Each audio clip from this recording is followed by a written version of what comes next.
Assalamualaikum and good evening to everyone. Welcome to our program, Live Talk with HFEJ, with our panel, Dr. Muhammad Syafiq bin Syed Mohamed, and our moderator today is Technology Norashiken Othman. Okay, we will start shortly. Without further delay, I would like to invite our moderator.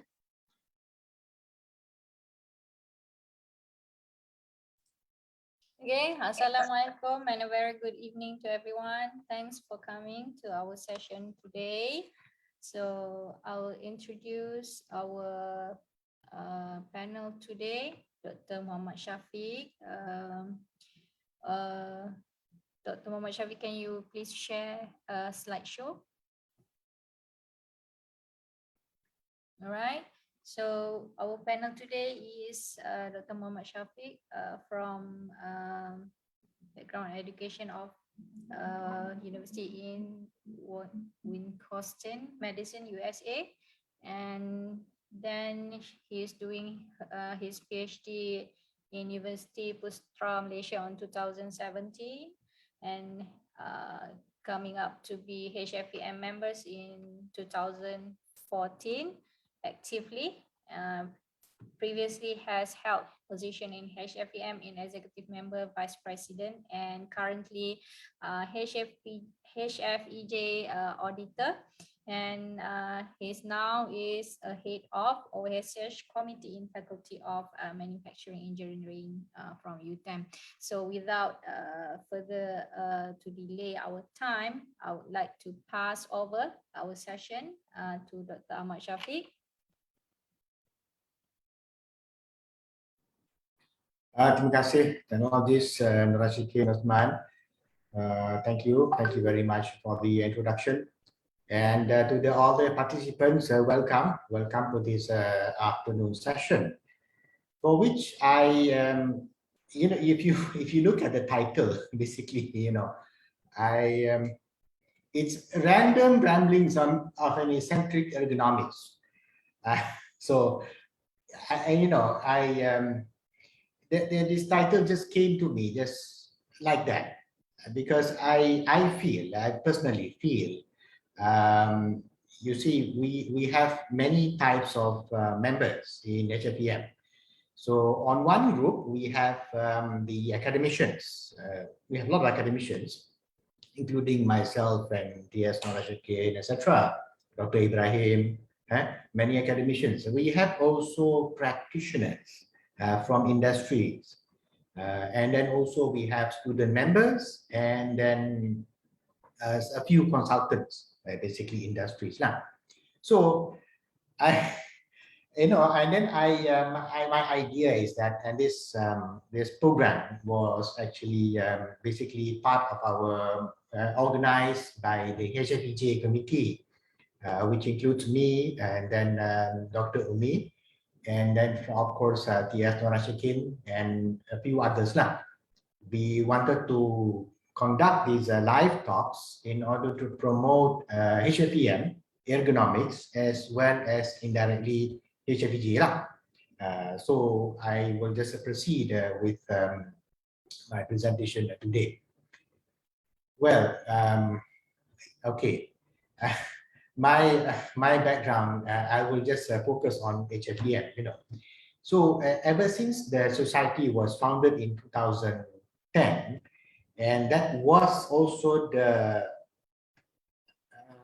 that time I also returned from my master's from University of Wisconsin, master's in ergonomics, industrial engineering, focusing in ergonomics now. So, but then I knew about HFEM before that, and then of course, as some of you may know, who the founder is, and then I got to know about the founder from my former professors in the University of Wisconsin-Madison. So you can just imagine how well known our founder is, to be like, also her name was mentioned by my professors in the States. So quite impressive now. And then to cut the story short, and I was active from 2013-14 onwards until now recently. with under Prof. Shamsul back then. Now Dr. Erlang. And then in 2016, our journal, Human Factors and Ergonomics Journal, was established. I remember this was during the first Ergo Cup in Segi College, Segi University in Kota Damansara. And that was actually our first Ergo Cup, organized also jointly with Samsung. They were a very big sponsor, SEMA in Port Klang. Mr. Lee, if you may actually know him, he's a very active member as well. Now we have already seen him, Mr. Lee from Korea. You see, now actually in my career, in what I do now, mostly in my faculty, I'm doing a lot of OSH, Occupation Safety and Health, particularly chemical management and handling. So you can see how I have actually veered a bit far, but then that's actually how Allah's plans, and He puts us in that direction so we can actually contribute as much as we can. Okay, so that's about me lah, a bit briefly. HFEM and what I do now. Well, of course, being the chief editor of HFEJ, I have to talk about HFEJ a bit.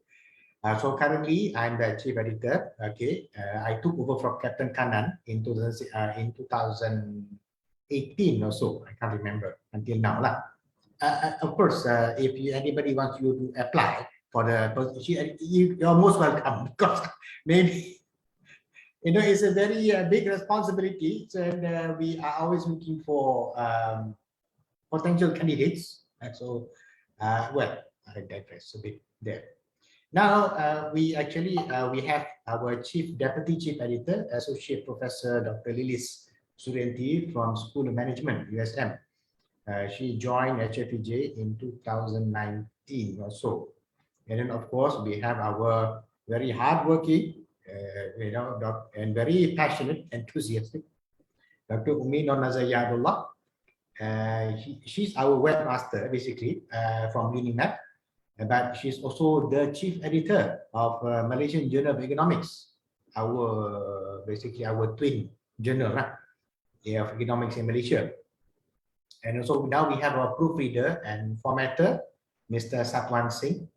He's a freelancer now. And of course, least of our technologist, Norashiken binti Othman from UNIMAP, who has been tirelessly and working with HFEJ. And he was a very big expert in this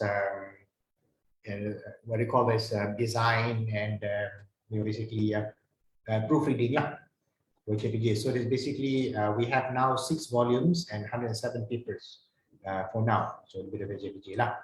Okay, I'll cut the story short. I'll move on to my random ramblings for actually this afternoon. So in Malay they call it Sema Merapu lah. So we'll see how it goes, because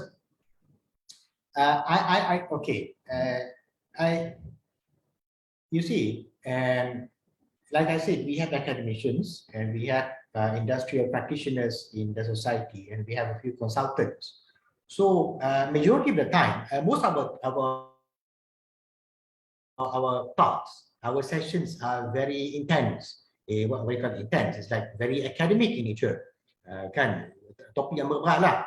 And then I thought, no, because this is a Thursday afternoon, 3 p.m. So I told myself that I do not want to turn this into a stew stress. So you listen to this talk, and then people tend to fall asleep if the talk is boring enough. But we'll see. So, okay. My slides are very simple. I will just go to the point. So, of my what I observed in Malaysia, especially, maybe in some other countries as well, in Southeast Asia, we don't really have a strong legislation on ergonomics. And for some reason, I'm sure there are a lot of hurdles and actually efforts need to be taken to address this issue. So if you look at the Akta OSH 1994 dan juga FMA, Akta yang lama ni, is very loosely defined under Section 15, an employer responsibility. You have to make sure that the workplace is conducive and safe for the workers, etc., which indirectly means also economics. But yeah, it's very loose definition, too big, too wide.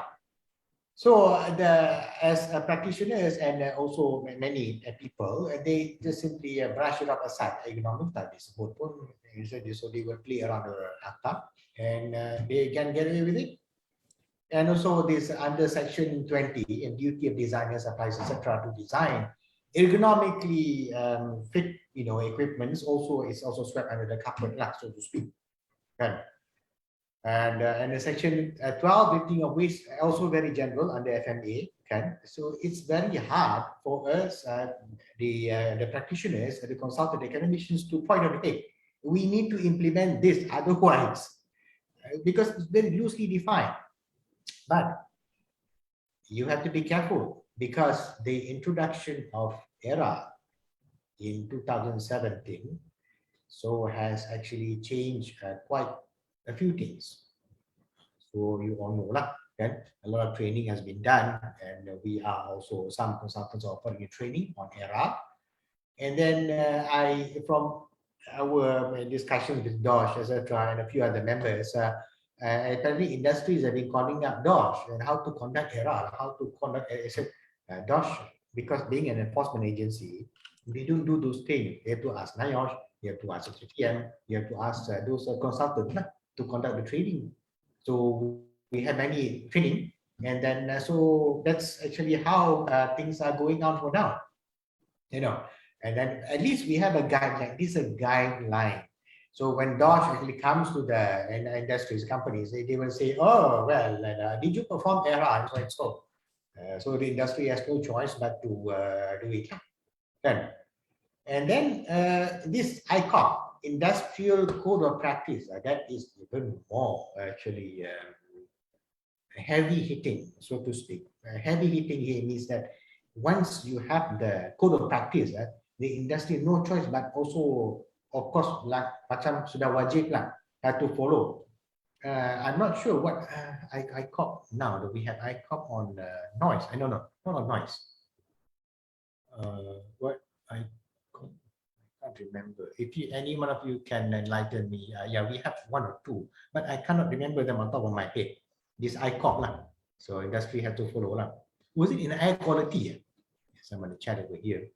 Noise, yeah, thank you, Dr. Ibrahim. Yes, correct. ICOP on that, so they have no choice but to follow. Right, on number 2, yeah, this is actually one of the vexing issues, like, somehow niggling issues of economics in Malaysia. We have, when we mention economics is often pursued by those multinational companies, oil and gas, tak payah sebut lah. It's basically, even they have their own standards, Petronas standards. Yes, Petronas standards. But actually, we also have our own ISO, the Malaysian standards. I attended one presentation, actually, almost 10 years ago, by Sirin in Alustar, and they have certain standards, but I'm not sure what happened to that. If anybody of you can enlighten me, you can actually share. I'm sure there are actually Malaysian standards on economics. So like I said, it's actively pursued by those big companies. Dan memanglah kita, being those big companies, the legislation, for example, I will actually choose one example from Korea. Samsung Electronic Malaysia, SEMA in Port Klang.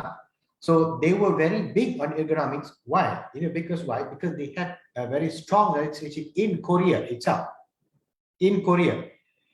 And if you fail to follow that, comply with that actually legislation in Korea, the ergonomics, and then the company would be fined with a huge amount of money, will be penalized. It has happened to them. So they are very active, very, that's why they are actively working with HFEM back then sponsoring the first World Cup, and we saw a few good examples from them, SEMA, but not so much from other industries in Malaysia lah, and as you are aware lah, our SMEs. I'm not talking about the companies which has millions of ringgit in revenue. But you see all those typical small bengkel kereta, bengkel motorcycle, all the small workshops. If you mention safety and health to them, they will just laugh at you. And that's ergonomics apa benda tu? Yes, but I am pretty sure majority of the near misses comes from those SMEs. Sama ada mereka nak laporkan ataupun tidak. That one we have to refer to SOCSU lah. Okay, so, but I'm pretty sure there are many cases. And us kita ni, so okay, and then they'll ask, Syafiq, then how do we tackle this problem? I do not have a straight answer for that, because for them they look at this economics as something money. Kena belanja duit. Bila kena belanja duit ada budget. Oh, kena ada budget, all these things people semua susah lah. They think it's very expensive and very impractical.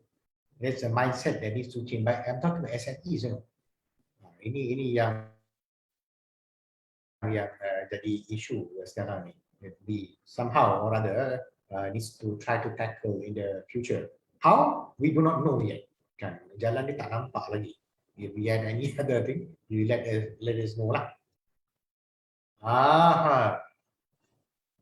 Public sector ni siapa? Basically us lah. Orang yang duduk dekat university, UTeM, and then from UNIMAP.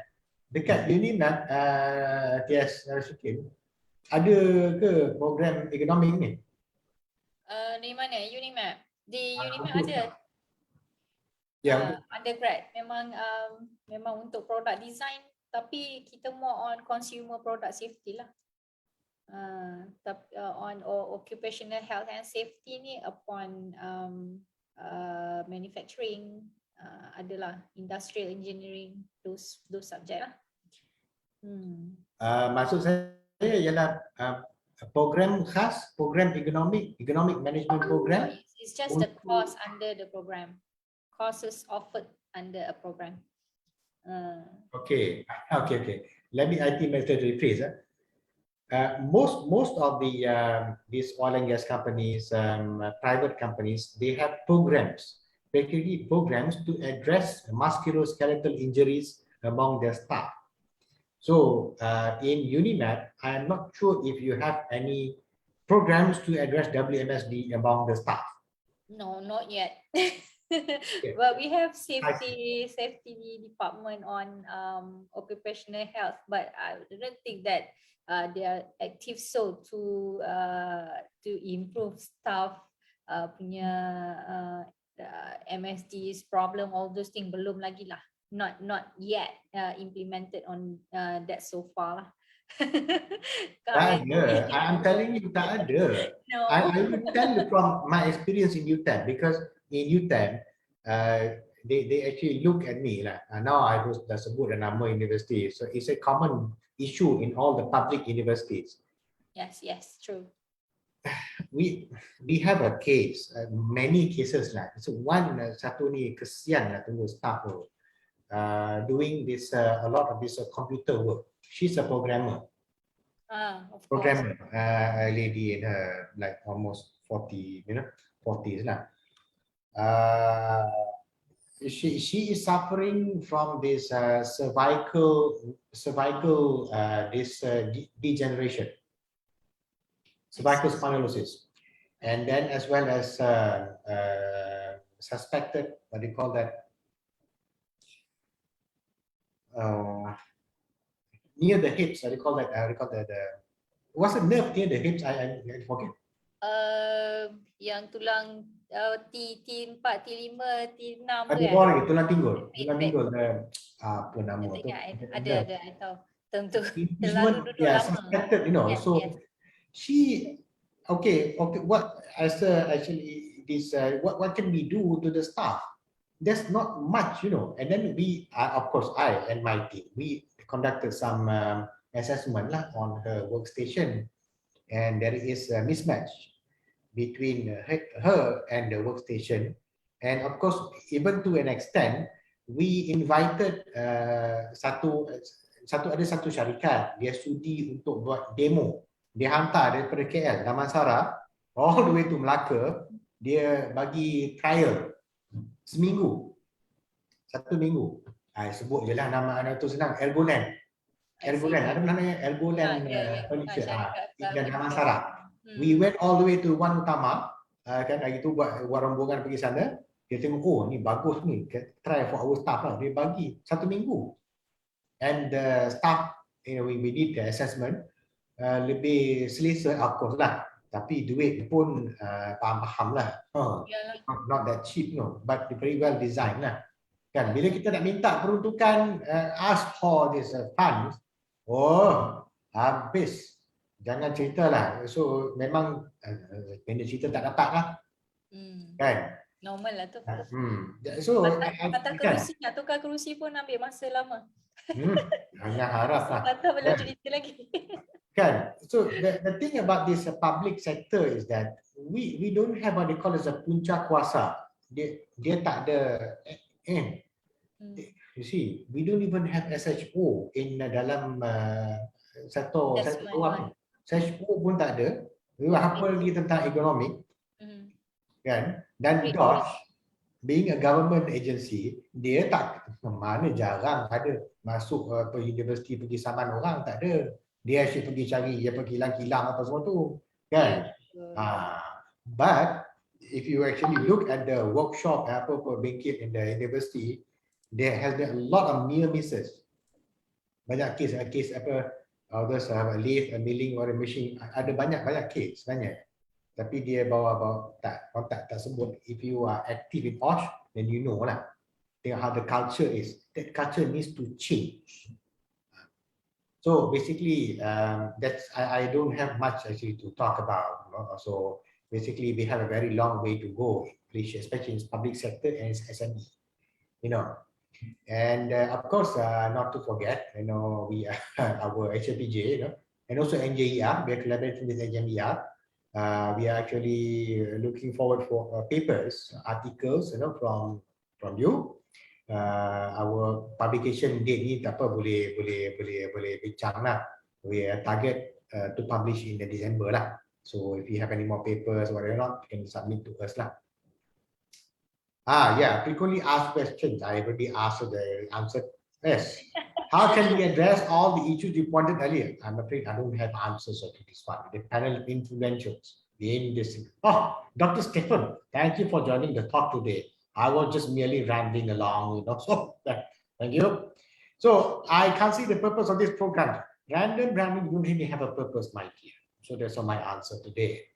Yes. So if you have any questions, can actually this talk lah.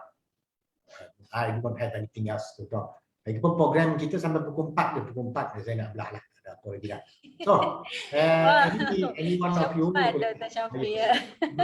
kita tak payah sembang panjang-panjang.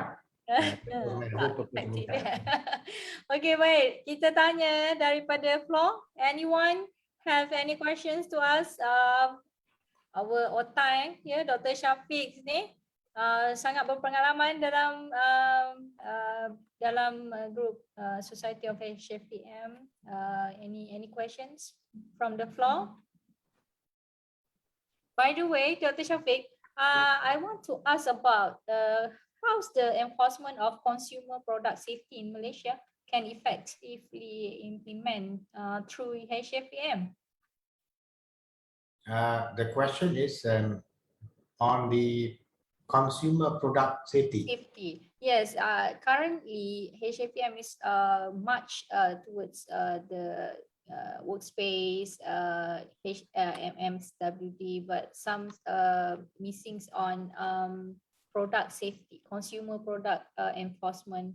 also I think should be one of the highlight things that can be enhanced using HFEM platform. Is it what's your opinion on that? Okay. Because yes, Norashiken, anything that happens in Malaysia, it needs like a very strong legislative push or some sort of like some driving force behind to push this safety agenda into the marketplace, into the industries, etc. Yeah. One good example would be Miros. Miros. Before the existence of Miros, Malaysian Road Safety Research, all these car manufacturers, they buat apa? They produce, they send out all the cars with substandard features, whatnot, and they can simply do whatever they like, and they sell at a very expensive price lah. They don't care about the consumers. But when Miros came into the actually the, and introduced the what they call the road safety framework and introduced all these NCAP 5-star rating, whatnot, all the OEMs or the car makers are takut.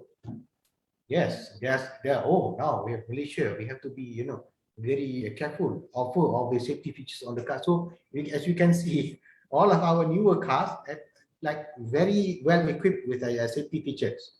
Yeah. So in terms of the consumer product safety, it needs to have like a strong legislative push or some framework for it to actually move forward, and then it becomes the agenda of many of these industries and the manufacturers. That's what I think. Yeah, because we can see that we are differ to Australia. Consumer product is a big issue for them lah. So not every products that is not fulfilling their standards can enter Australia. So macam same goes to Singapore also. You can see that kind of good quality products enter the countries that really differ to Malaysia and Thailand.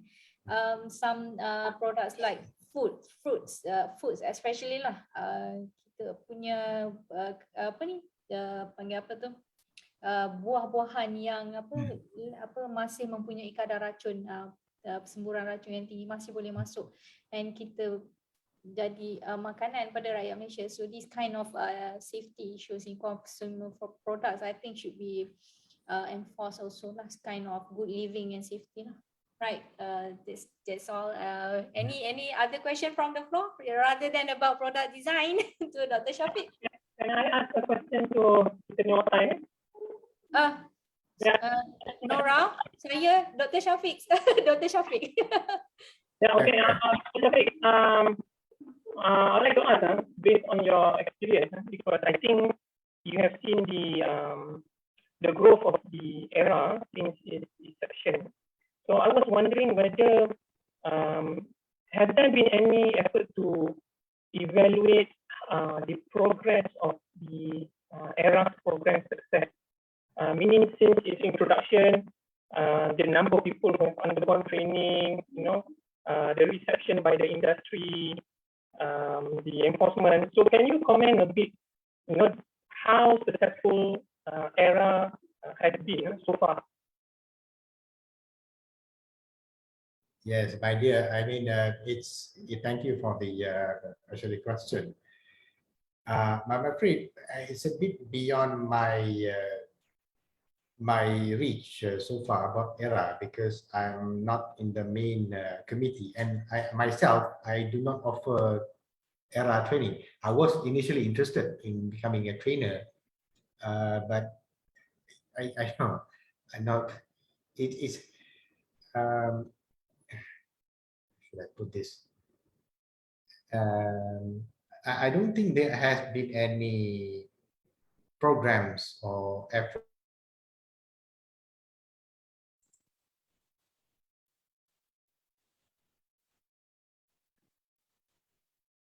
to your etc. Yeah. So I can't actually comment much on that. You will need actually someone. Perhaps the question can be later on discussed with our HFEM president, Dr. Ng. So I believe he has actually better answers or replies for the one about error. Okay, thank you, Dr. Syafiq. Any other questions from the floor? No, or right to sharing anything? Actually, let me just explain. I cannot comment on error on this publicly, if you understand what I mean. So if you want to actually know some of the details, you will have to contact me privately. Yeah, so it's not something we can actually discuss in public. Yeah. Publicly. So yeah. All right. I hope that answered the questions. Thank you, Dr. Ibrahim from IIUM. Okay. So since there's no questions anymore from the floor, any question, Dr. Ibrahim? Okay. So can we conclude the session? Last word from Dr. Syafiq. Well, that's about it, I guess. My talk was just to be of this nature, very light and easygoing, and I don't actually have much to share. I think it's a welcome change from yes, Mr. Hafizul. Go ahead. Hafizul, can open your speaker. Yes. Allah. Boleh dengar? Boleh. Sila. Okay. Santai-santai. Santai, jangan risau. Since you are chief editor of the journals, how do you see the ergonomic research in other, in other sectors? Oil and gas, of course, I'm from oil and gas, but other sectors like healthcare or military or manufacturing, how do you see the progress of ergonomic research within these sectors? In Malaysia, yeah. Yeah. Thank you, Mr. Hafizul. So you see, as we are an academic journal, in a scholarly journal, so we publish articles which has like some academic contribution. So it needs to be up to a certain standard. So it's kind of hard, so most of the articles are coming from academia mostly. But of course, the academia will work hand in hand together with manufacturing industries, like in terms of like projects or consultations, or maybe one of the co-authors are doing like masters or PhD. That's how it normally goes now. And okay, we have quite a few from manufacturing, collaborating with academia as one, plenty lah. And then military, not so much, I'm afraid. Healthcare, we have many from healthcare also. Healthcare pun jarang-jarang. Rehabilitation, I think ada juga kita terima. A few, but jarang. Mostly coming from manufacturing, and of course from you lah, Mr. Hafizul. Ada oil and gas punya our Twitter lah kan. Yeah, like I said, HFE in Malaysia only active in academia, and then from your manufacturing, oil and gas, and it's about it. Yang selalu naik lah kan. Yang lain-lain itu susah nak nampak apa. Healthcare pun jarang-jarang. We are going to reach them lah through this. I hope so. Kalau kita boleh war-warkan kepada kawan-kawan yang ada dalam kenalan kan, Dr. Syafiq kan, we are able to help to spread all the knowledge lah through this platform. So upcoming HFEJ pun okay lah. Kalau ada nak hantar dialu-alukan. Betul tak Dr. Syafiq? Dr. Syafiq ya? Kita alu-alukan. Yeah. So just nak give opinion sikit. Boleh sebab I go through all the journals, HFEM and HFEJ lah especially. And mostly I found that kebanyakan research yang dibuat ialah no offense to the academic community lah. More to application and assessment. Kita macam kurang ke arah fundamental of ergonomics itself. Means because when we say human factor, I think we need to understand human deeply in how human react, how human capability, human behavior. So that's the study on human itself. I think dekat Malaysia ni kurang lah, boleh kata kurang. That's my opinion lah. Maybe you guys from the journals can add on that based on your views. Yeah. Thank you. Yeah, we need to attract more authors who can write on those issues that you actually mentioned. Yeah. So we need to promote to our international audience. Yeah. Hmm. Okay. All right. That's it. Yep. Just Okay, to, thank you, Mr. Hafizul, for the opinion and sharing. Any other question and sharing from the floor, if you would like to share? Okay, so I think we can end the session. Thank you for all the participants and mostly Dr. Syafiq for the sharing today. Assalamualaikum and a very good evening to Terima everyone. kasih, Nora. Thank you for the session. Thank you to everyone.